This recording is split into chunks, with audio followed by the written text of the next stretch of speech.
We get to Shelter Cove, and I asked the local people, because people knew me by then, especially like the water people and the coast people knew me. And I said, hey, I was talking to the fishermen. Can you tell me anything about the area? And they go, yeah, no matter what, don't go through the middle of Shelter Cove. I go, why not? Shelter Cove has a 2,000-foot ravine in it, and that's where the orcas hunt. They go deep and they hunt sea lion and stuff like that there, and they go, so It's like I go, killer whales, right? yeah, oh yeah, killer whales. I told them, oh, don't worry about it. There's supposed to be a south wind tomorrow coming from the south, so I'm just gonna hug the shoreline of Shelter Cove and get to the point. And so that was probably about a 6 or 7 mile extra paddle. If I cut straight across, I'd have probably saved myself 7 to 10 miles of paddling. Go out there, paddle about 2 miles, right hugging the shoreline. There's not a breath of wind. So I step on the tail of my board and I start proceeding towards the middle of Shelter Cove. And I remember the wave runner driving going, that they told us not to do that. And I go, well, they're not fucking paddling. I'm going to save us like 10 miles and we're going to go squirt straight across the middle of this thing, right literally about the area that where we got told that we weren't supposed to be a pod of orca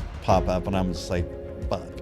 And I'm like, that's okay though, orcas don't attack humans, you know what I mean? But hey, they're in hunting mode. That's where they are. And you could tell like they were kind of aggro. So one wave runner goes over towards the pod of orca, and then other wave runners right next to me. And next thing you know, an orca shows up about 50 feet, 75 feet behind me, and its fins above the water, and it starts coming right at me.